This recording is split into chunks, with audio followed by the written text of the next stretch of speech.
Welcome to No Left Field, the show for busting boundaries and expanding possibilities. And we have fun doing it. Do we, though? Do you hear what we hear? Christmas music. What we love, what we don't love, and why. We recorded this episode in person, and as you will surely hear, our audio levels are a bit off. In the spirit of the season, we hope you'll forgive our oversight. Grab a cuppa and cozy up with us.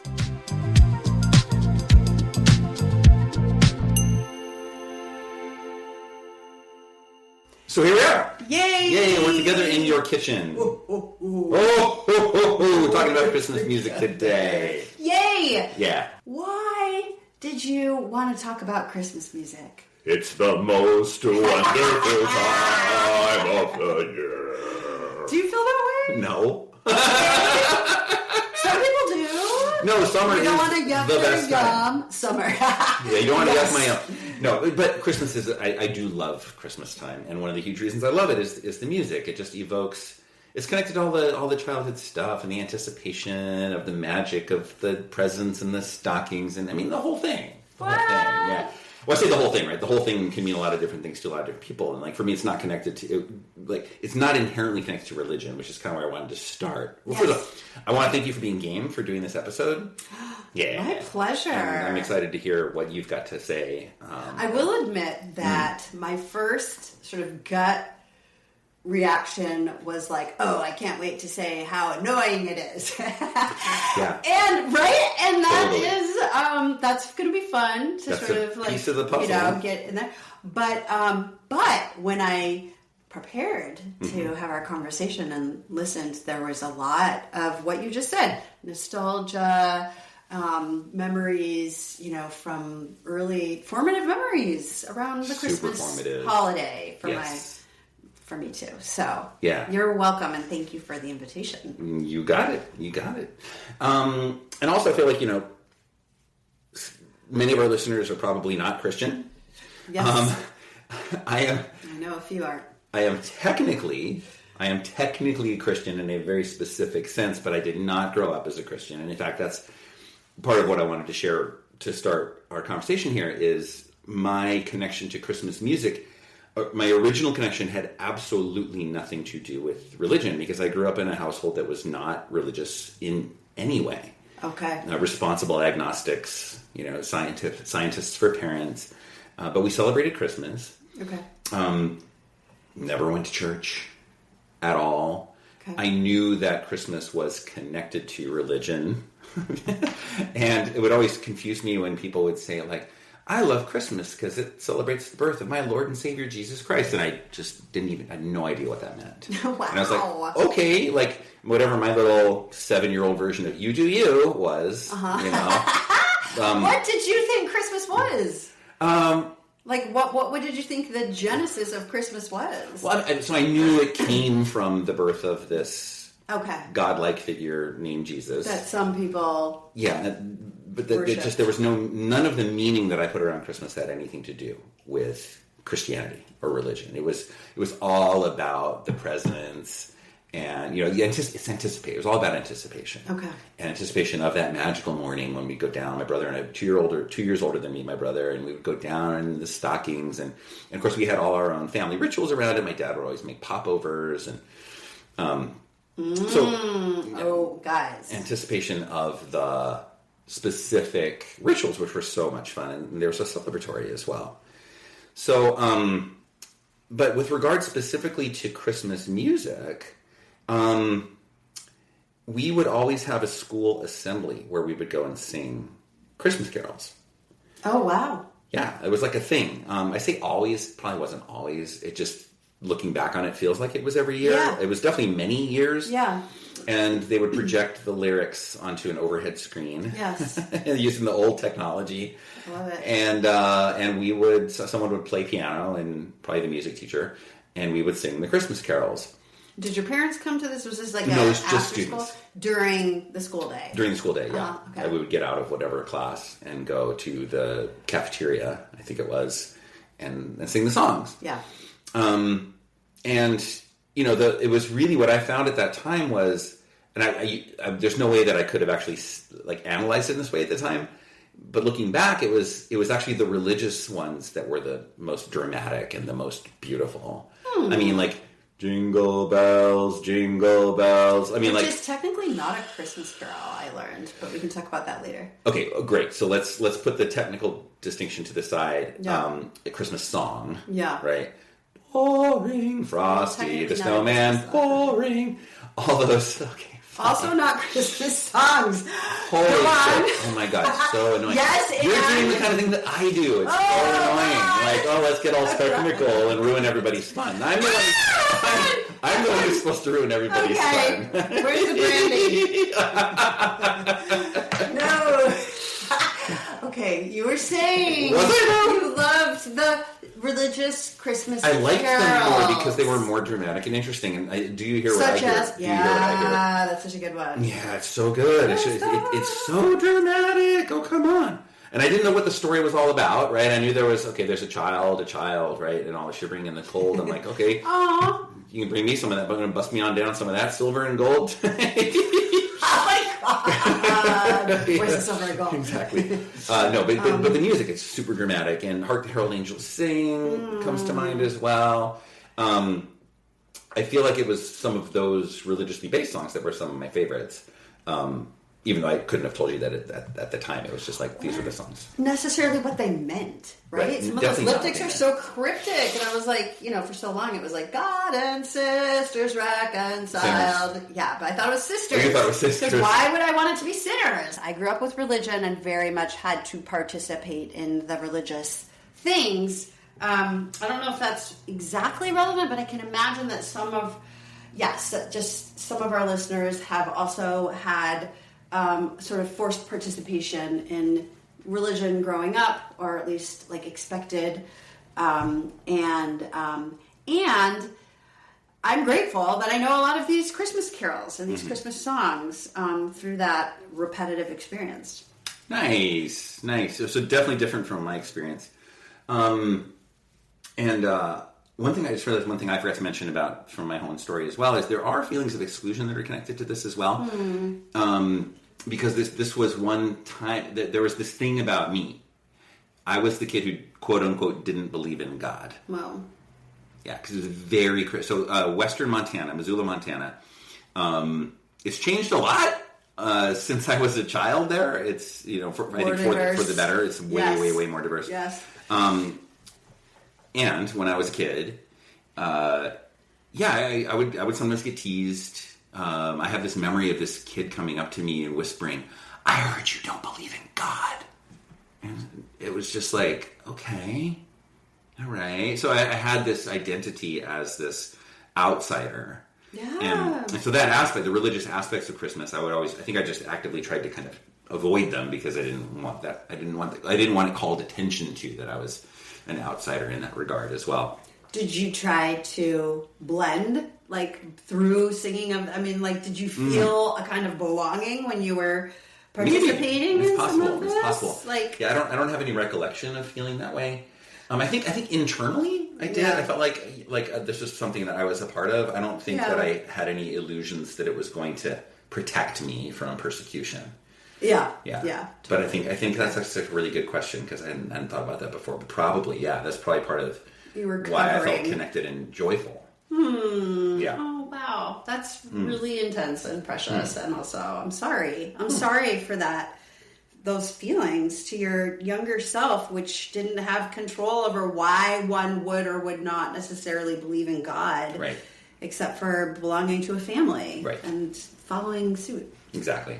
No, thank you for that. And of course, there's no nuance at that age, right? It's all like in or out. It's very binary, right? Yeah. No, I was not equipped to like have a theological discussion with any of these kids. Well, what is God as a concept? And I mean, on the flip side of that, I'll say, like, I kind of went along with it, but had a lot of, like, I don't know about this whole body of Christ thing, but you couldn't really, I think I would have felt excluded if I had challenged, I had to blend in the going along with it way, too, for many, many years. Yeah. Yeah. Okay, yeah, so I guess for both of us, there's a certain there's some degree of ambivalence for kind of different reasons. Yes. Yeah. We would have gotten along. Now, did you want to get into the whole thing about what is and isn't a Christmas song or a Christmas carol, or not? Or should we just get into the forgive me. The awards. Forgive me, because being this podcast no left field, it made me wonder, like, what is the boundary around what makes a Christmas song, and thinking about a category. So we'll sort of describe how we went about thinking about songs. But anyways, thinking about like how does a song get included in Christmas? So I did a little research on that, and that led me to learn actually that Jingle Bells was a Thanksgiving song. Oh, interesting. Now, do we think that there are Thanksgiving songs? No, but honestly, when I learned that, I was like, thank God we don't have Thanksgiving songs and Christmas songs. One of my sort of, just challenges with Christmas music is how long it goes on and how early it starts, and it's, all part of the commercial upsweep of Black Friday and Thanksgiving and all of that. So I'm glad that Thanksgiving songs don't exist, because they would probably start at Halloween time, right? And then there could be, And then if there were Halloween songs. Yes, I'm sure, yes. So no, please. I want to hear about, so Jason had this wonderful idea to have a conversation about Christmas music, and tell us about what your sort of proposed structure was. It's kind of like an award ceremony where it's like, okay, so here's the first category. Song I look forward to hearing again most each year.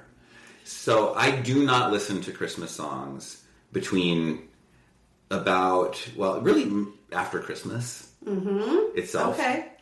Wait, you don't listen say that again. So my Christmas song blackout begins December 26th. Oh, wow. And lasts until the day after Thanksgiving. Okay. So if a Christmas song comes into my space, I'm like covering my ears. La la la la la la la. I cannot.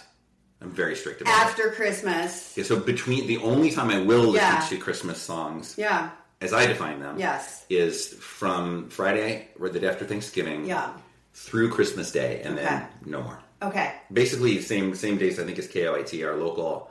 The Bay Area's official Christmas music station. That's hilarious. Yeah. Yes. Okay. Okay. Okay. Yeah. Great. So then what happens is Thanksgiving comes and we have a great time on Thanksgiving, and then the next day it's like, woohoo, it's Christmas. Let me get out my playlists. Let me go to Apple Music, do their playlist. Let me turn on KOIT in the car.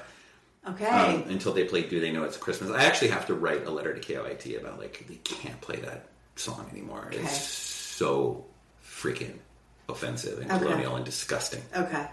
Anyway, that's a whole other topic. Okay. Okay. So, and then there's all these songs that I get really excited about listening to because I like them so much, and I don't listen to them for 11 months out of the year. Great. So, what song might that be? Under the Mistletoe by Kelly Clarkson and Brett Eldredge. Do you want to know why? That's like, yay! But, like, I don't have that song in my head. Yeah. I want to know why. I wanted you to sing a little bit of it. Every time I look around this room, I keep... shit, I already messed it up. Every time I look around this room, tears... I can't believe I'm messing it up. Okay.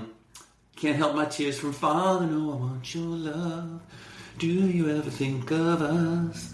Memories fill my heart, and I can barely keep the tears from falling. That's how I say. Every time I look around this room, my eyes... Oh, my God, I can't remember. Anyway. Okay, sorry to put you on the spot like that. Is it too... I can't get the right key sometimes as well. Right. Is it too late to let you know I can't quite escape? Oh, how I love you. You're walking towards me now. Is it ringing any bells at all? No, but okay. I love it. Yeah, it's my heart is warming. So, sorry, listeners. That's the song, and there's a number of reasons that it's just such a beautifully crafted piece of music. And it came out when? You said it's new. It's been out for probably since probably early teens. I would guess that Kelly Clarkson really became big in the early teens. I feel like maybe late aughts. Okay. But I know that the song's been something that has shown up in playlists and that I have heard at Christmas time for many years, but it was only a couple years ago that it really, I was just like, oh my God, this is a really beautiful song. Yeah, and there's a number of things about it that I love. One is it's just such a beautiful and vulnerable expression of love. And I'm a sucker for that. Yeah. Wonderful. Yeah, and then the way that it goes about it is just, it's the forward momentum, the energy in the song. It's like, it starts with this little sweet little ukulele that lasts 3-4 seconds, and then boom, you hear a kettle drum, a timpani, and it gets right into it might be a bass drum, I'm not sure. Okay. But then you get right into it, and it's got this driving rhythm, and you're just being pulled forward. You're being pulled forward. And yeah, it's sweet. It's got a great beat. And I've got a real soft spot for vulnerable expressions of love. Is it like a happy love? Is it like the lover will come under the mistletoe? Yeah, so it's a duet. Oh, it's a duet. So Kelly Okay. Clarkson and Brett Eldridge. Okay. And it's very gender stereotypical. Okay. Because his line is, how does it go? Gosh, I think I'm getting stage fright. Where I'm like, oh my God, these songs! I could call this forth at any given moment if I'm just in my kitchen. Of course. Yeah. Everything I try to keep you from getting inside works until I see your face. I linger hoping you might stay. Wrapped up in your arms is where I want to spend my nights. So hard, how much I want you. It's just like all this desire. So clearly they love each other. They're checking each other out from across the room. Yes. And then the bridge is where it all comes together. Where it's like, meet me in the middle underneath a little bit of mistletoe. No hesitation. Take a breath. It's beautiful. It's beautiful. So it is. It's this longing. But it's requited. It's not unrequited love. Requited longing. It's requited longing. Okay. Yeah, so it's got a happy ending. Mistletoe. I love it. Under the mistletoe. Yeah. Yes. Yeah. So that's the song I look forward to hearing most every year. So I don't know how you want to proceed from here, because I know you've got a list over there that I haven't seen. Yeah. So what do you think? What do you want to do next? I think you should keep going. I might contribute to your list as well. Like, I was thinking about... Do you have a footnote somewhere that was like, by Christmas, I'll be so sick of this song? Yeah. So, yes. And I don't ever get sick of this one, but one of my songs... When you get to that one, I have an example. Okay, then let me fast forward to that. Okay. Yeah, this is under my special notes section. Okay. So this isn't an award per se. But I wanted to mention Mariah Carey. Yeah. All I Want for Christmas Is You. My note says, loved and hated by many. This year, when it came up for the first time, and this was in the presence of Colette, my spouse, and my daughter Mariah, I said, in 4 weeks, I'm going to hate this song. But right now, I love it. That is so priceless. And I love that Colette and Mariah were witnessing with you. I mean, it just speaks volumes about, like, your Christmas buzz. I'm getting a picture of your Christmas buzz, that this is like... Do you listen to Christmas music to the exclusion of other music for this month? Like, are you... Mostly. On rotation, okay. Mostly. Okay. Which is, when I put on music, it's almost certainly going to be Christmas music. Okay. But not 100%. Okay, but mostly that, okay. My song along those lines, the one that I'm excited to hear every year, and then I'm like, done, is Feliz Navidad. Oh, God. You don't look forward to it? That's one that is just I've just never liked. You've never liked, okay. Yeah, but Feifei, Mariette, our daughter, used to love it. I asked her this year if she still does. She said no. She doesn't love it anymore. Yeah. Maybe it's overplayed. Maybe. And so many of these are overplayed. Yes. That's part of the problem. That's part of the challenge, I think, with the timing. Yes. You got to get the timing right, because by the time Christmas rolls around, if you're like, which is kind of how I feel. Okay, so I'll say Feliz Navidad has a special place in my heart because my big brother, Carey, and we are 2 years apart. And we have a little brother, too, who's 6 years younger than me, 8 years younger than my other brother. So it was really the two of us in those formative, when the year we got a puppy, it was just the two of us. The year we put the couch on letter blocks, like those ABC blocks that you play with, we engineered a couch lift so that there was space for both of us to hide underneath it waiting for Santa. No way. You put letter blocks under the legs of the couch. That doesn't sound like a safety concern at right. all. So my mom, we got in big trouble. Yeah. I think we were like... strong enough to lift up the couch? This is what I'm saying. I'm picturing us little ones one leg at a time and me sliding that little letter block. It must have been like a couple days, I think maybe a week before. You know how it is. It's like very fluid then. Yeah. It's like any day now it's Christmas. It might have been a week before. Enough time that my mom was like, what have you done? Shame on you. And we were like, busted. So that brother, my big brother, does a dance to Feliz Navidad that is like a required family tradition. I don't know what you would call it, but he like... Did he invent the dance? Yeah, he invented a dance where he like rolls around on the ground and kicks in the air.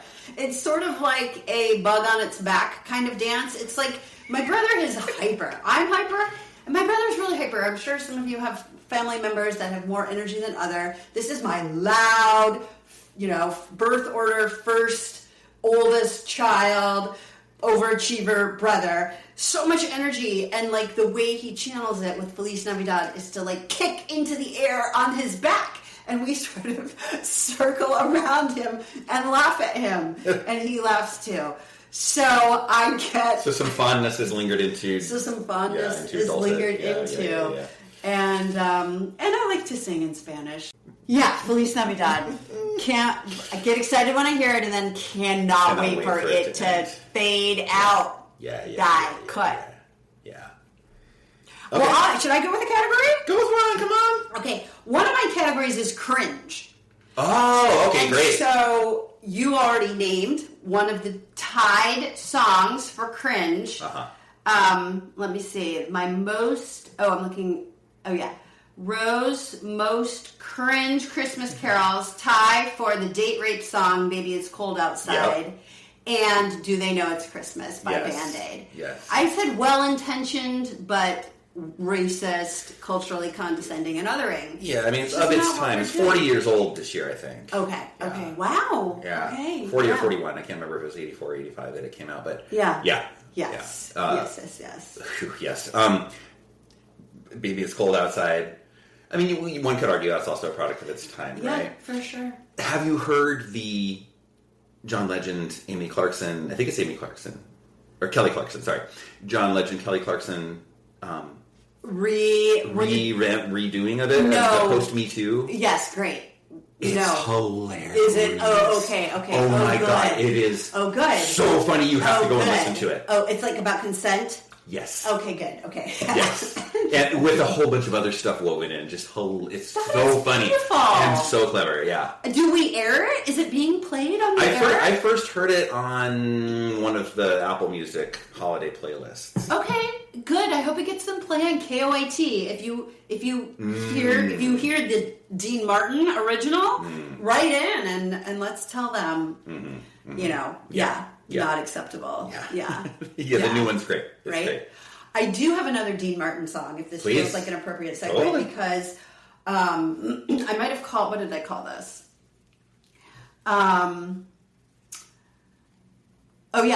My top 3 Christmas songs about bells. Oh, there's a good category. I mean, you got 3 of them. Let's hear them. So, in third place, the Nat King Cole song, Christmas Bells Are Ringing. Ding dong, ding dong, Christmas bells are ringing. Yes.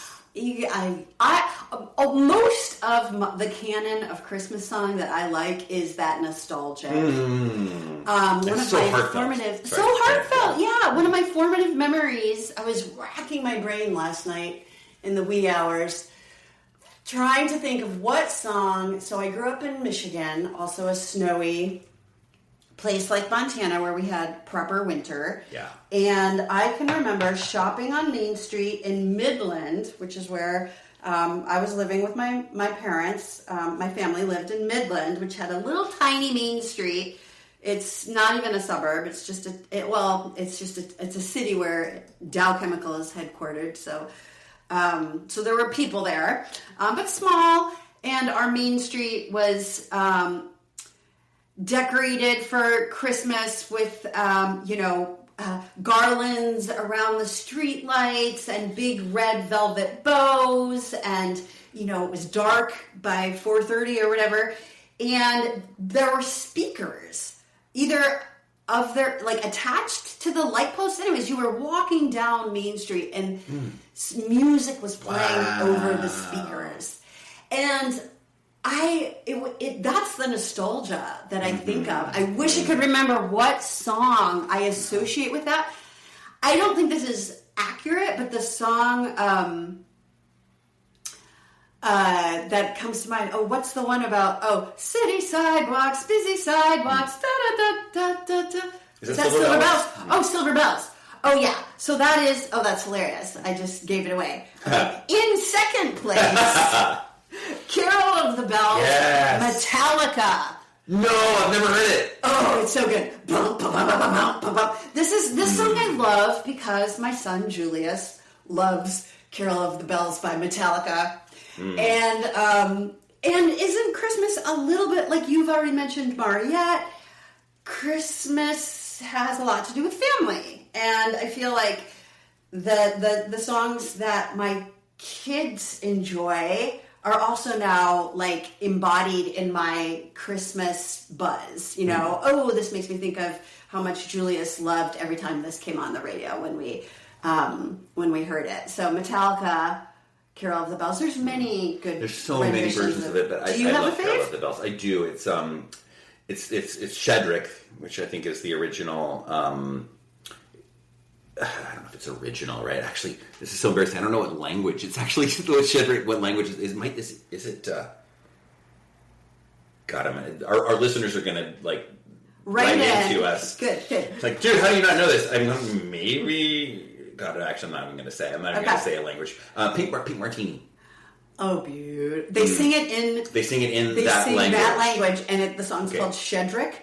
Yeah. Okay. You know something? Okay. I have my laptop here. I'm looking it up right now because we have access to this information. And this is there's a whole Christmas album by Pink Martini. Yes, called "Joy to the World." Amazing. And there's another favorite version of a song that I had that's on that album. Ukrainian. Yeah. Okay, incredible. Yeah, it's a traditional Ukrainian folk song telling of a swallow bringing prosperity, famous worldwide as the melody for the English Christmas carol, Carol of the Bells, with its original lyrics in Ukrainian celebrating bountifulness and New Year's. Okay, that is fantastic. Yeah, and the verse, it's dramatic. So they're basically singing the original Pink Martini. Yes. Okay. I love that. Well, Metallica. I want to check out the Metallica version. You got to check out the Metallica version. Yeah, for sure. That's so great. Okay, what's number one? I have no idea what it could possibly be. No spoilers. Okay, I spoiled. Silver Bells, the Dean Martin version, which is one of the versions that starts off City Sidewalks, and this was the other Dean Martin song that I was singing. And what the word I wrote to describe it was boozy. Because he's almost slurring, which is back to the date rape song, God damn. The other Dean Martin song. I think that brandy, there's a lot of port being poured. There's got to be some grog and nog and, but I love the booziness of his rendition of Silver Bells. This Christmas. And the whatever Dean Martin backup singers, it's just it just takes me back. And so and I love that notion of city sidewalks, busy sidewalks, that hustle bustle. Totally. In its place. It's a beautiful melody. Singing of Christmas. Children laughing. on every street corner you hear silver bells. Yeah, it's beautiful. I love the notion of it. Mm-hmm. I kind of am allergic to the consumerist hustle and bustle. Yeah. Now, in 2025, Black Friday, all of that, ugh. Some things never change, though, because you look back at Charlie Brown Christmas 60 years ago. That's hilarious. And it was lamenting the commercialism. That's of Christmas. right. In fact, here's a little trivia tidbit for folks they may not know. If you watch Charlie Brown Christmas, they're singing Hark the Herald Angels Sing at the end. By the way, that scene always chokes me up when Charlie Brown's friends come back and celebrate him. Yeah. And then they all start singing Hark the Herald Angels Sing, and I'm sitting there trying to hold it together. But they don't finish the song. It fades before they get to the end, before they sing Glory to the Newborn King, and it turns out, you can find this on YouTube, the original ending says, sponsored by your local Coca-Cola bottler. What? Yes. Wait, the original ending of the Charlie Brown Christmas? Yes. Oh my God! I wrote yes, exactly. Over this Glory beautiful to the Newborn King. Glory to the Newborn King, People. Yeah, exactly. So, yeah. And they're in. Yeah, 60 That's years the crust, ago. 60 the years crux ago. of the Christmas the whole biscuit. thing. Yeah. Okay. Beautiful. Okay, one more thing about Silver Yes, Bells. please. I have my own little version that I sometimes sing along myself when it comes on the radio. It's probably not going to make any sense, but I'll explain it. Silver bells, Batman smells, Robin laid a big fat eggy. But That's as far as it goes. okay. Wait. So you've appropriated? No, you cut and pasted from Jingle Bells. Okay, did you know the Jingle Silver Bells? Exactly. You know the reference to the Jingle Bells. That smells Robin laid an egg. Yes. So anyway, that's just a little footnote too. The Joker and the Joker ran away. It ends with eggy. Okay, incredible. Notice that none of my top 3 songs were Jingle Bells. It wouldn't make my list either. It's such a bad song. Yeah, I don't disagree. It's repetitive. It doesn't get better. Ooh. Frank Sinatra's version of Jingle Bells. Yes. Check it out. Okay. I will deliberately put it in. Yes. Okay. Yes. Okay. It's got this. Special I mention? think it's in the special mention. It's got this weird little interlude bridge where the backup singers are doing this. And then they do this. Oh yes, I can sort of imagine it. And they do this sort of weird off-key, cacophonous kind of non-harmony thing. Right. Uh-huh. I love those Jingle bells. Ooh, those holiday Jingle bells. Ooh, I love the Jingle-bells. I love those jingles. It's very, very playful. And it's short. It's it comes, it does its funky little thing, and it's done. Okay. So that is the only version of Jingle Bells that I will recommend. Yes. Also, kind of needed to get Frank in there somewhere. I don't have a Frank Sinatra. Well, there you go. I'm trying to see. I'm looking. Yes, you do. Do you have it as a special mention? Well, it doesn't matter. We've just mentioned it. It's super and that's very special. So special. Okay, back to you. Okay, so here let's. Most rockin' song. I mean, there's a lot of rockin' Christmas songs, but my current favorite, and this is another one, maybe 3-4 seasons ago, I heard it for the first time by Leona Lewis. Okay. Called "One More Sleep." Okay. Have you heard it? I don't think so. Okay. No. We gotta start writing down the ones we're gonna play as soon as we're done recording this episode. Because I actually made a playlist. Well, you did. Of the songs, right? That's right. You mentioned that to me. And so maybe we can put that in the notes. Yes, let's put that definitely episode notes. Yeah. Yes. Okay. Yeah. So I'll just leave it at that. It's a rockin'. I see it in your list. It's about anticipation. It's like she's waiting for her lover to come home. There's longing. It's really clever. Is it rockin' like Metallica rockin'? No. But it's just like, I find myself bobbing my head when I'm listening to it. Okay. Yeah. Okay. I love that, and I'm gonna say My most rockin' with that sort of description of rockin', bumping along to it is also in my category best Christmas song that you introduced me to, which is Christmas Rapping by the Waitresses. Yes. Yes. I introduced you to that? Yes. Merry Christmas, Merry Christmas, da-da-da. But I think I'll sit this one this year. What? I'm not, don't quote me on that. Yeah. But, I thought Ed loved that song. You sure Ed didn't introduce you to it? No, you introduced us both to it. Really? Yeah, the horns. Yes. And that's at the end. Yeah. And that is also requited, right? Because at the end, the whole thing is like, I'm going to sit this one out. I'm skipping out on Christmas. And then they end up in the same store. Then they're in the grocery store getting the cranberry sauce. Yes. I love that. I just thoroughly love it. So that thank you. I didn't see it on your list, and I was like, wait a minute, that's my favorite song that you introduced me to. And the rhythm changes. And the rhythm changes. Yeah, yes. It's hard to and it's straight. Also like a pun, right? Because she's kind of rapping. And she's rapping, yes, she's exactly. Rapping. Yeah. But it's... Oh, I'm so glad you like that. Yeah, Yay. I love Okay, it. good. Okay, back to you. Back to me. All right, let's pull up the list. All right, okay, Pure Beauty. Most beautiful song overall, which I heard for the first time in 2023. I actually remember it so clearly because this song left such a deep impression on me. You and Ed were over. You and Ed and Colette were out on the deck. Mm-hmm. And I had my headphones on. And I was playing a playlist. And this song came on. And I couldn't do anything. I had to listen to the song. White Winter Hymnal by Pentatonics. Now, the original was by Fleet Foxes. Okay. And I don't know Fleet Foxes apart from this song. I did, when I wanted to learn more about the song, I did some research about it. I went back and listened to the original Fleet Foxes version, which is pretty. There were people who couldn't stand the Pentatonics version, thought it was a complete perversion and whatever. Like, they did not like what Pentatonics had done with it. I've heard both. Pentatonics version is just, oh, God. I super agree that it is a beautiful song that Ed loves, Ed, my spouse. And was the first Christmas song I heard this year. The day after Thanksgiving. Wow, the first one. And that was the first one.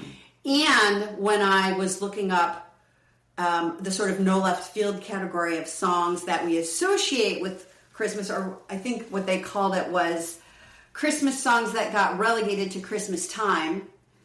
I'm sorry, non-Christmas songs that got relegated to Christmas time. That is one, because the Fleet Foxes did not have a Christmas album. It was the Pentatonics who covered it and put it on their Christmas album, and bam, now it's associated, relegated to Christmas time.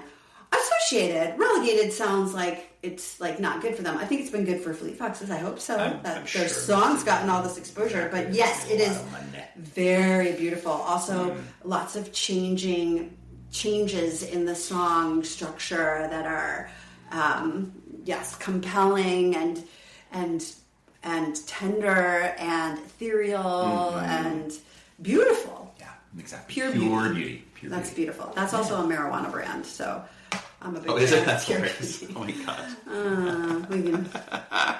I can get back over to you now, right? Okay, so another song. So in this no left field, non-Christmas songs that got relegated to Christmas time. Yes. My number one pick, also in this category, is My Favorite Things, the Julie Andrews song. Not my favorite, but interesting, right? Interesting. When that comes on, Mariah and I are both like, "This is not a Christmas song." Oh, that's hilarious! Right, just because it's like winter mittens that she sings about mittens. Is that why? Because that's the if so, it's the only snowflakes that fall on my nose and ice lashes. Ice lashes. Ice slashes. Oh my God. Okay. Slash that song right off my Christmas list. So my favorite. Yes, your favorite. Is River by Joni Mitchell. No! That's why you didn't want me to tell this story until now. Okay, all right. Yes, because, right before we recorded, I said, are you familiar with this song, River by Joni Mitchell? And I was like, nope, we're going to talk about it. We're going to talk about it live. So tell me what you love about that song. The piano, I love that it's like a little,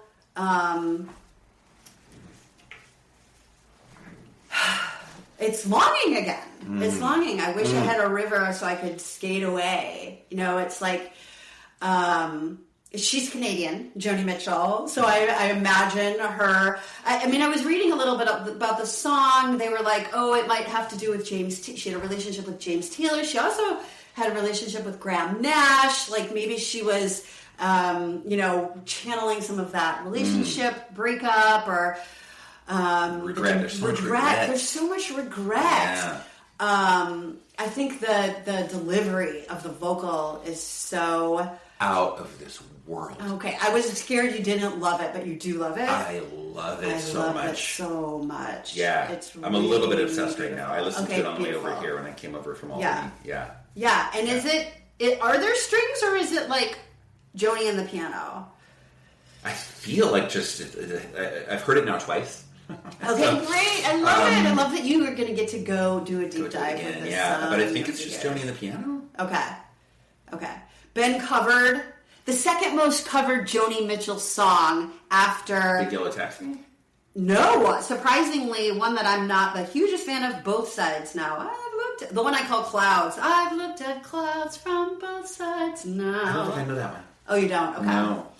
Well, that's the most covered. This is the second most covered. Okay. Also by the Canadian Sarah McLachlan. Is that how you say it? McLachlan. Okay. Yes, which I think I mentioned to you was the first. I heard that version a couple of years ago. Okay. Yes. And was captivated by it. Okay. But I didn't know. So now I'll tell you how this happened. Great. This was last night, and it was time for me to clean the kitchen before bed, and I put my AirPods in, and I hit holiday radio on Apple Music. And just finishing was Cozy Little Christmas by Katy Perry, which is just a delightful little song. Okay. Which is another one we should play. Actually. It's not on my list. We should totally. It's really cute. Really cute song. Cute is good. And then I was expecting it was just going to go into another song, but no, here comes Katy Perry's voice, because it's like radio, so it's like this sort of lightly DJ'd experience. Oh, nice. And this is Katy Perry, and instead of talking about her song that was just played, she said something like we all have our absolute go-to songs of the season, and for me, the River by Joni Mitchell is one of those songs, and she went on to just appreciating Joni Mitchell as a lyricist, as a musician, as a vocalist, and then boom, and then suddenly I'm listening. This song is on, and I'm just like, what is even happening in this song? Also, what a beautiful tribute. Katy Perry teeing that up for you. Yes, exactly. Do we not love Katy Perry? Mm-hmm. I love Katy Perry. Yeah, I do and too. I think you do too, yes. I do. And that is so generous and awesome and true. And it was one of those moments. Like, I can't get that moment back. Like, it was just this moment where I was just like, my world changed in this way, right? It's not like my life is going to be completely different having heard this song, but it was like a meaningful moment of beauty.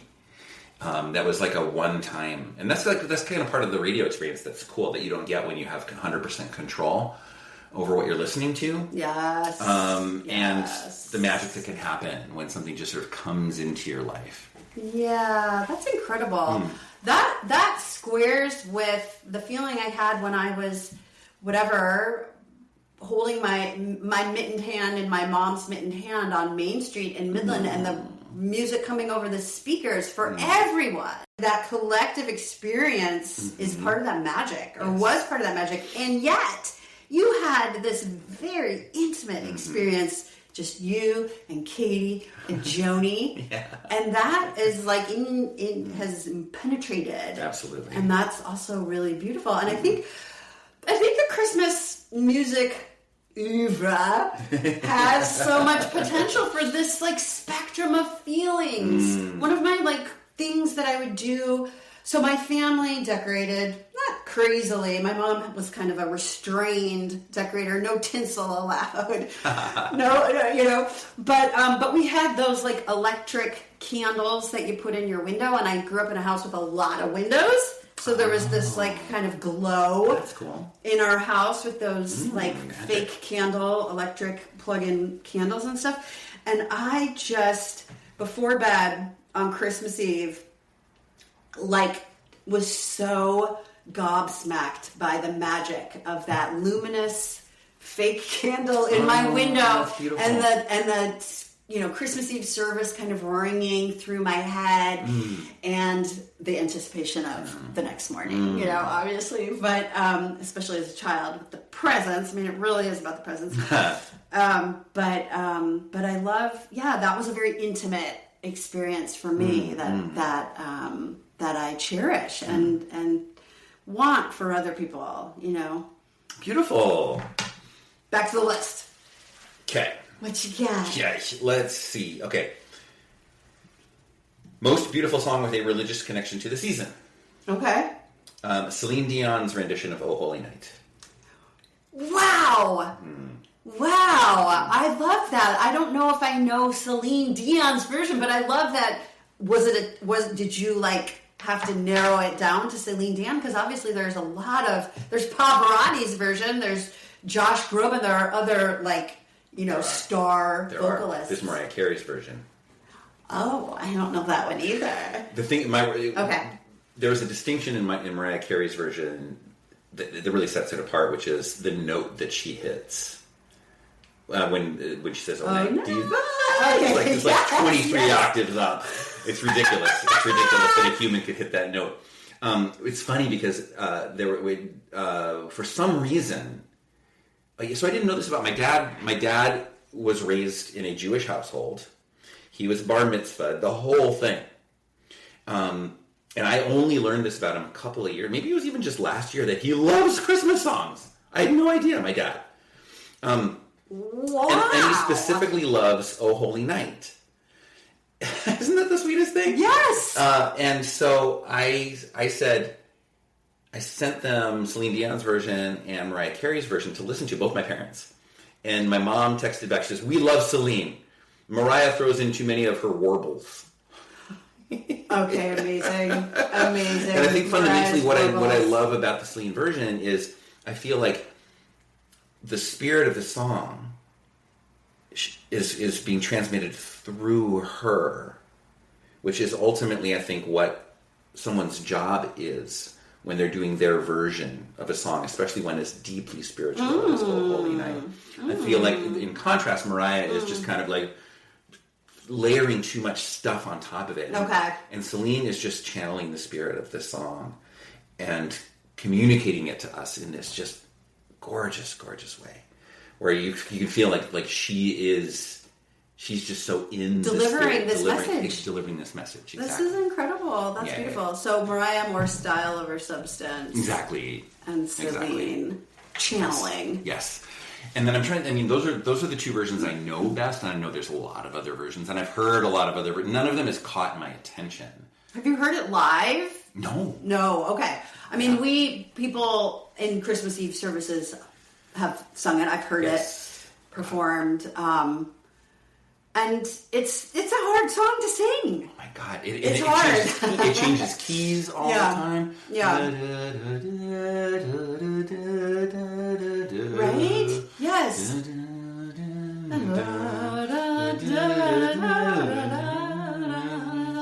Yeah, it's hard.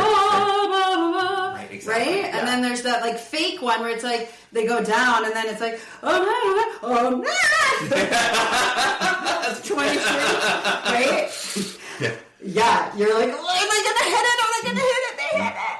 Well, this is not on my list. I don't think it's on yours either, but just spontaneously, what is your favorite Christmas song or carol or non-Christmas song it was delegated service to sing? Oh my God. Okay, first thing that came to mind is, and this is not a proper answer to your question, but because it popped in my mind, I'm going to say it, which is, I want to sing backup on All I Want for Christmas Is You. Wait, that's so specific. I know! Let's make it happen. I performed it actually for Colette and Mariah the other day. They were amused. I did a horrible job with it.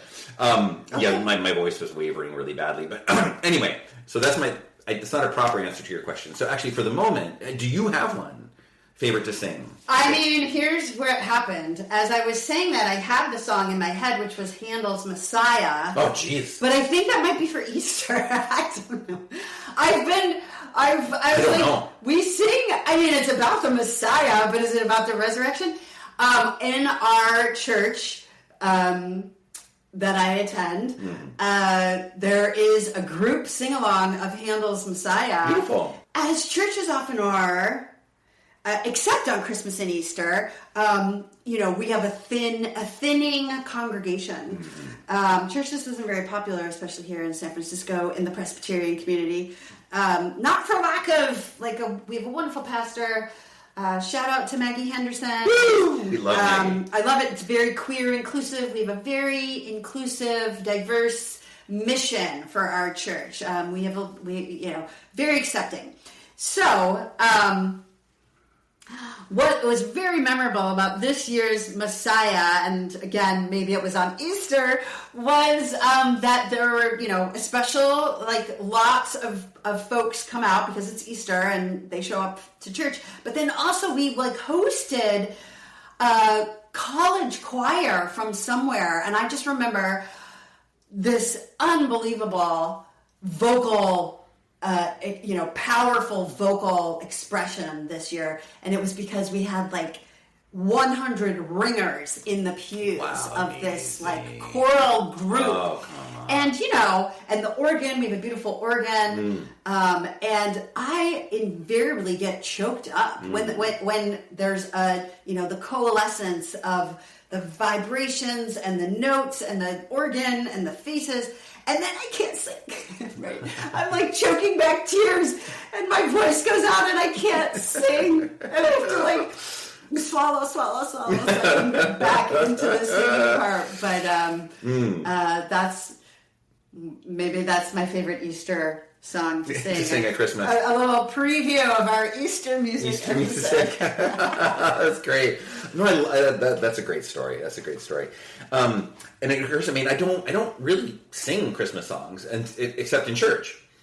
And the one that came to mind was Angels We Have Heard on High. That's awesome. Yeah. Because of the Glorias? Oh,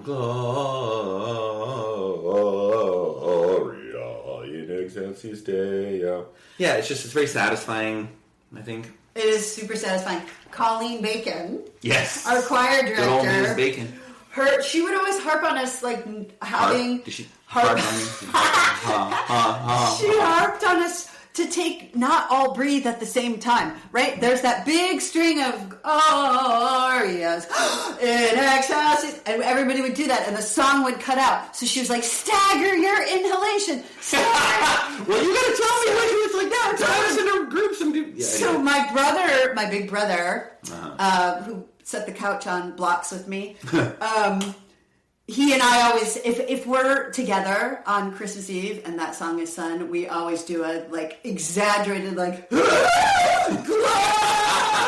that's also part of our new traditional holiday shtick with the Glorias. That's hilarious. And it's pretty sweet. That actually reminds me of that last scene in Charlie Brown Christmas when they're humming. Or they're not humming. They're kind of humming "Hark the Herald Angels Sing," the beginning of it. Yes. And they all breathe at the same time. And every time they breathe, you see a little dust come up from Pigpen. Great detail by Charles Schultz. Totally. Genius. The genius of Charles Schultz. Totally. That's awesome. Okay. All right. Should we go back to the list? Yes. Okay. I'm skipping one of my categories, the funny songs. We can come back to those. Okay. Song most likely to move me to tears. Mm-hmm. Little Drummer Boy. Which one? Pink Martini is number one. Okay. Actually, so let's go. Spoiler. Okay. Let's go in reverse order. Okay. My third favorite, I didn't write this down, but I was thinking about this on the way over. My third favorite version is For King and Country's version. Yes. I hadn't heard that until I put it on the playlist, and I was like, ooh, yeah. Yeah. It's got some bravado. Yes, it does. My second favorite version is the Bob Seger and the Silver Bullet Band version. And you just listen how Bob Seger sings it. It's like he is channeling the spirit of this song. And so is China Forbes, lead singer of Pink Martini. Oh, my God. And I think it's so relatable as not a religious. I mean, it sure is a religious song. And the way where I connect to this song is when we have a talent or we have a voice and we have something that we desperately want to share with the world, and we feel thwarted in doing it, and then we're able to do it. We're given this grace of sharing a gift that we have. And the where I always choke up is I played my drum for him. I played my best for him. And the way that those words, she's verklempt right now. Rowena's having a hard time not crying right now, right?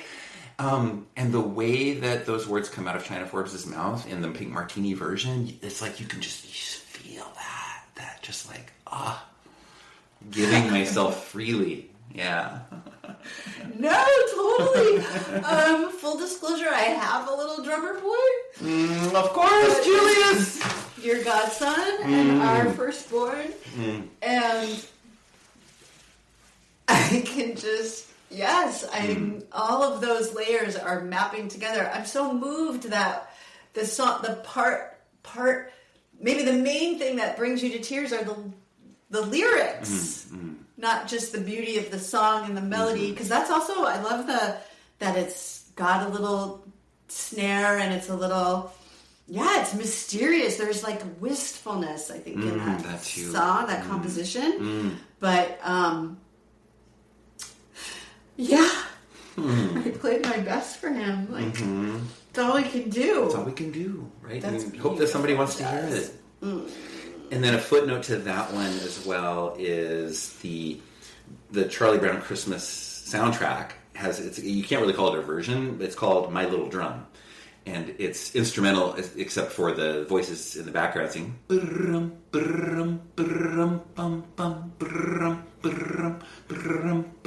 then you got Vince Guaraldi on the piano.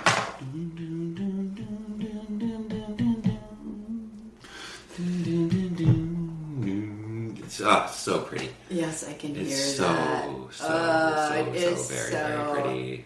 Okay, so I'm just going to gush and say in the category of my favorite Christmas album of all time, I actually have a tie between the Vince Guaraldi Christmas album. What is it? Charlie Brown Christmas. So many beautiful songs on that. One of Ed's favorite songs, Christmas Time Is Here. Yeah, it's one of my favorites too. It's such a beautiful, beautiful song. A little melancholy too.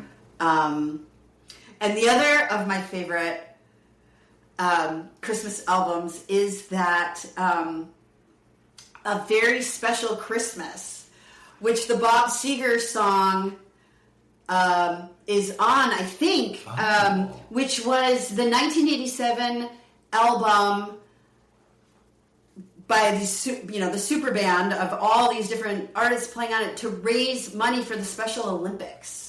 I don't know this album. Oh my God. It has the Run-D.M.C. song Christmas in Hollis. I haven't heard it. Bum bum ba-dum, bum bum ba-da, ba-da, ba-da, ba-da, ba-da, No?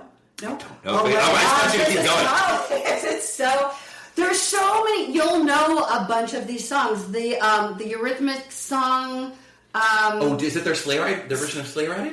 Winter Wonderland. Oh, sorry, that's what I meant. Yes. Winter Wonderland. Yes, Winter Wonderland which is also from mentioned that. in my notes. Yes, exactly. There's the Madonna, Santa Baby, I forgot to get me one little thing. A ring. That's on it. The original by Eartha Kitt is my favorite Santa Baby, by the way. The Eartha Kitt? Okay. Yeah. Just had to say that. Madonna was so perfect in 1987 for it, though, right? No dissing of Madonna. And it does every remake. You know this about me, right? Yeah. Every remake must be significantly different from the original in order to justify remaking it. Yeah. And Madonna's version is, I think it fits because she's taking on a different persona. Yeah, she's a little... like kind of snide. New York, right? Does Eartha Kitt have like the... Eartha Kitt's thing is just sort of like so cutely entitled. Okay. But you can tell it's self-conscious because it's so over the top. Like, what is it? a key to a platinum mine. The way that she sings that is so beautiful. Oh my god, I love it. Self-consciously played. Yeah, exactly. Like, what the hell even is a platinum mine? I know. Right? A deed to a platinum mine. Oh my god, so good. Okay, I've got to check out this album. Yeah, you gotta do this. No, there's no shortage. Yeah, the Run-D.M.C song is one of the songs that, like, just helped break that. This is in the no left field category, I think. The Run-D.M.C Christmas in Hollis. Yeah, I mean, 87 was early for a hip hop group to be breaking through to the mainstream. Yes, exactly. And Run-D.M.C led the way, right? Yes, in a lot of ways. Yes. Okay. Yeah, so I favorite. Charlie Brown Christmas was a tie for best favorite Christmas album, along with Pink Martini, Joy to the World, for me. Okay, amazing. Yeah. So for our listeners, for sure, you have to listen to A Charlie Brown Christmas, which we both agree is way up there. And I also endorse the Pink Martini, Joy to the World, although I've listened to it fewer times. Yes, I mean, it's in my rotation heavily during this time of year. And that's actually, I don't ever get tired of it. The Pink Martini, Joy to the World? Okay, that's amazing. Yeah. Okay, funny song. Should we do funny song? Yeah, funny. Okay. Favorite funny song is a tie. Grandma Got Run Over by a Reindeer by Elmo and Patsy. And the original Gala Peavy version of I Want a Hippopotamus for Christmas, parentheses, Hippo Hero, which I wasn't aware was a subtitle until we had a text until I had to add it to the playlist. Yeah, exactly. The bonus of the original Gala Peavy version is it's very bassoon forward. Like, bassoon takes center stage, and I used to play the bassoon. When I was in 5th and 6th grade, I played the bassoon. So I always love a song with a good bassoon. The thing about both songs is they're hilarious. And they are perfectly crafted and performed. You can tell, like, they took the time to get the lyrics perfect. Oh my god, great. Absolutely perfect. So, recommend both of those. Okay, I love it. I'm on board. With both of those. Can we add You're a Mean One, Mr. Grinch? Oh, yes. Is that funny? Yes, it's freaking hilarious. Funny, right? Yes. What's the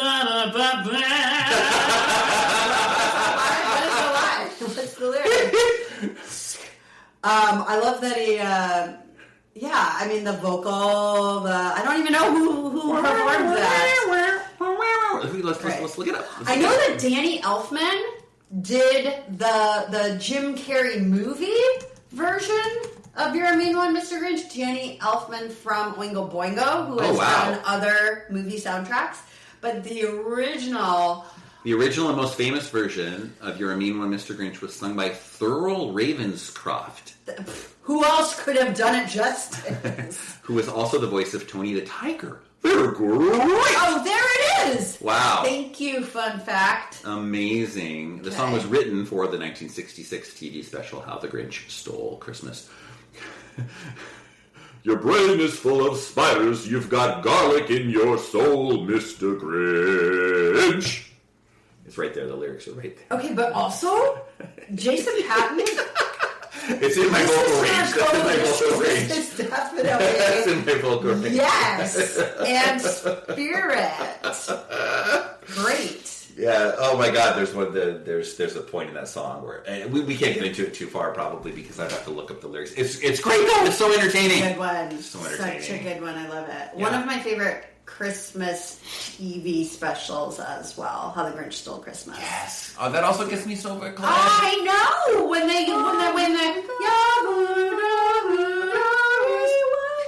there is Welcome Christmas. There's a beautiful kind of a little bit too poppy for me, but still I can't help but listen to it version. It's really short. Welcome Christmas. Who's by? Okay, didn't come right up, so I'm not going to. It mentions Danny Elfman. Maybe that's the one. I don't know. Okay. There's a pretty little version of Welcome Christmas out there. Okay. Yeah. Okay. Yeah. That is a beautiful moment, and yes, a beautiful. I mean, just think about like all of the music driving these. Well, both of those Charlie Brown Christmas and The Grinch Who Stole Christmas, Rudolph the Red-Nosed Reindeer. These are like musical TV specials that, have real staying power. Totally, because... if I may say so myself. Well, Rudolph. Special, not only from childhood, but Colette and I had just met. Like, this was Christmas, 1993, Christmas season, and we had met in, like, late September. And we were at a Christmas party at a friend's, like, dorm, like, sort of a grad school apartment. And there was a tiny little TV, and this is way before streaming, right? This is just when Rudolph happened to come on TV. And Colette and I were the only two who sat there and watched it. While everyone was socializing, the two of us sat and watched Rudolph together. As you knew. We just discovered. It was a discovery. Like, you like this too? Oh my gosh. Oh, that is really special. Mm-hmm. Formative. That makes it very romantic, which it is. Is it Clarice? I think that's right. The lady, the fawn, who steals. What does she say? I think it's a fine nose, or I think it's an attractive nose, or something like that. I think it's a fine nose. Something like that. Yes. Yeah. That's beautiful. And Santa, it's such an interesting story because Santa's kind of a dick. But there's redemption also for Santa because he actually apologizes. Santa's kind of a dick in that movie. Yeah. Like, Dasher, you should be ashamed of yourself after Rudolph's thing pops up. Oh, right. And that's when Rudolph runs away. Shaming. Yes. Right. Right. And then the pecking order, right? Santa shames Dasher. Yes. Dasher shames Rudolph. Yes. And off Rudolph goes. Oh my God, that is horrible. It's horrible. Yes. But Santa apologizes later. There's redemption, right? The redemption there. And the bully, subordinates as well, dancer, etc. Yeah, they also apologize. Yes. Okay. And all is well in the end. You got something on your list you want to get to? Well, we were talking about Little Drummer Boy, and so I will say that I love, in the category of Little Drummer Boy, which I will call Best Christmas Duet, is the Peace on Earth / Little Drummer Boy, David Bowie, and Bing Crosby duet. Do you know about this? No. Peace on... Oh, yes, no, I totally do. I totally guessed that David Bowie and... It's so beautiful. It's so beautiful. And I had to do a little research because I was like, was that... I wondered if it was posthumous. Like, did David Bowie... Because I was like, did David Bowie do that after Bing Crosby died? No. 1 month before Bing Crosby died. Oh, my God. They recorded this for a TV special in 1977. It was the last... one of the final recordings, if not the final recording of Bing Crosby's life. There was this, David Bowie with his then wife came to the recording studio. David Bowie and his wife had matching makeup and red hair. And they were like, you're going to be on this TV show with this very, homespun, salt of the earth, boy next door, man next door, Bing Crosby. Like, could you tone down the eye makeup? And, David Bowie. David Bowie was also like, he said, I hate this song. Is there something else I could sing? Oh my gosh. So they spent an hour writing this counterpoint, Peace on Earth thing. And it came out so beautifully, and Bing Crosby has known to, later said, he loved the challenge of singing the counterpart with David Bowie. They were saying David Bowie was so wonderful. He was, I guess, trying to sort of normalize his career at that moment, which was before his sort of massive rise to fame, 1977. So yeah. Wow, great research on that. 1 month before Bing Crosby died, and it has been, wildly successful. It's one of the top songs of both of their careers, top most played songs of David Bowie's. And it is gorgeous. And it's so gorgeous. Yes. And the rapport between them is so authentic, too. Yes, totally. They had a whole skit where they were like, oh, could I test out your piano? Yeah. That was part of the skit. Oh, I love that. Yeah, that's really good. Duet. Favorite Christmas duet. So you also had a duet, your Under the song that you're so excited to hear again. Yeah. Was that the category of that one? Yes. Yes, okay.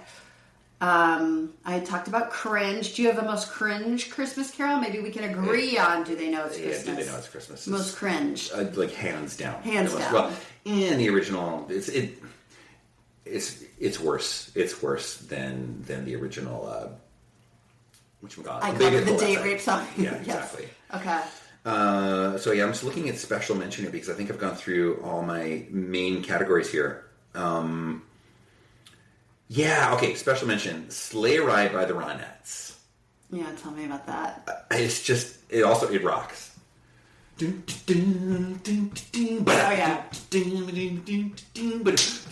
Okay, so, first of all, Ronnie Spector and her delivery. Okay. It's just a little bit offbeat.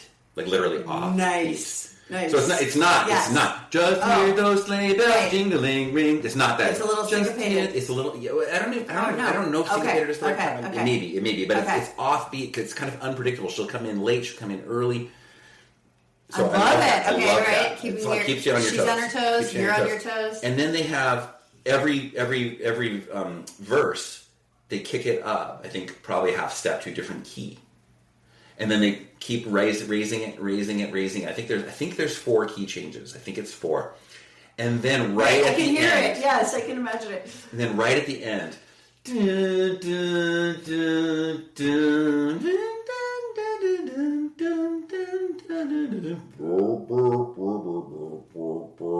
They come back down to the original key that it was in. It's such a journey.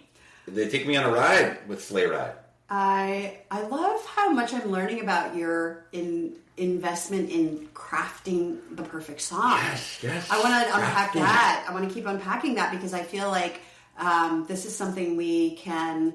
I'm going to learn a lot more about what constitutes the perfectly crafted song as we continue to spend time together. Good. Takes work to do it.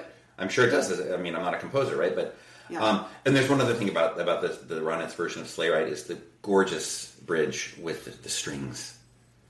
Beautiful. I can't do it justice because I can't do strings. I can't vocalize strings. Yeah. But the melody's a little bit different. It's beautiful. Okay. The bridge is beautiful.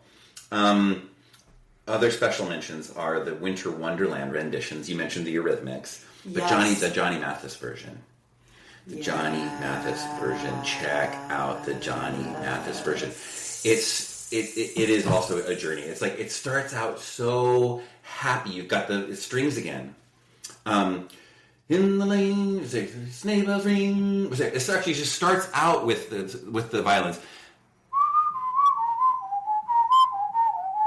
I'm a little bit off key with that, but it's like you're just like so happy. Sleigh bells ring, are you listening? With the Johnny Mathis vocals, he just brings such a lilt, this happy lilt to the way that he sings. In the lane, snow is glistening. And then, so you're going through happy, walking in a winter wonderland. And then, boom, oh, you get taken into this completely, I'm a sucker for a good portal. You're taken instantly through this door into another universe where he sings this part that very few other folks ever sing.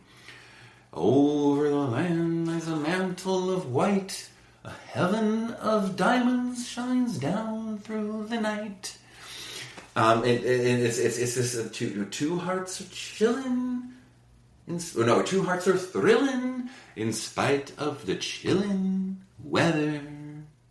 And then it goes on from there. And then he gradually brings you back. It's like together, sleigh bells ring, and then you're right back into. And then it ends, and it's just like, what have I just been through? What have I just been through? It's it's a journey. It's like you go through stuff. You go through stuff. And perfectly crafted. And then there is the Eurythmics version, which starts with that interlude that Johnny Mathis sings. Yes.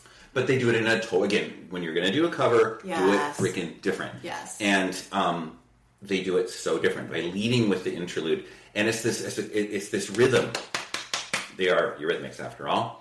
Yes. But and the harmonies, The harmonies are in really the special in Eurythmics the Eurythmics version. Okay, the okay, harmonies okay. are super, super special as well. So highly recommend both of those versions of Winter Wonderland. So the lyrics for Winter Wonderland are by Richard Bernard Smith, who wrote them after seeing snow-covered Central Park, not in New York City, in Honesdale, PA. Oh my Have God. you ever heard of Honesdale, Pennsylvania? No, I lived in Pennsylvania for 4 years. Yeah, and there's plenty about that state wondered that I if do you not knew. know, but I have never heard of Honesdale, PA. Central Park is where the inspiration for Winter Wonderland came for. And he wrote it while he was in a sanatorium in Scranton, In Scranton, PA? home of The Office, dying of tuberculosis, which he did the next year Oh my God. at the age of like 32. So, not to be a buzzkill, but yes, you're happy, you're beautiful. Like, what amazing! This dear soul who had the cruel illness of tuberculosis and couldn't kick it. I think he struggled for years. Richard wrote this song and didn't get to live to see it, like, yes, embraced by all of these artists. Earlier this year, we went to a David Bowie tribute concert, and I was so bereaved? Either one. I was so moved that all these artists did such beautiful, poetic justice to these songs, and David Bowie didn't get to hear them. Now, Richard Smith maybe got to hear his song, but not all of not how it has lived on and become like a staple of our globe and certainly our national Christmas song treasure chest. Beautiful. What a tribute that was. Thank you for Yeah. doing that research. Yeah, my pleasure. I was curious about it. I think it might have also not been written for Christmas per se. Another Dragoon song. Pressed into service. Song. Yes. Well, it certainly fits. It certainly does. Back to River quickly, since we Okay, talked about good. there's another thing that I appreciated so much when I gave my first listen last night at the very end. It turns out they do this at the beginning too, but it's I'm calling it Bizarro Jingle Bells. Okay. Do you know what I'm talking about? Yes. They make it all like totally off key. Yes. Like. Yes. Yeah, Yes. which is a It sort of additional borrows from commentary. Jingle Bells. Yes, exactly. Yes. Yeah. Yes, I love that. Super clever. We might need to wrap this I know. up. I was just noticing we've been at this for a little while. My list is done. Your list is done. Okay. Well, I have a proposal. Okay. For how to wrap this up. Great. One of the categories that I had to create in order to fit this song was best Christmas protest song. Oh.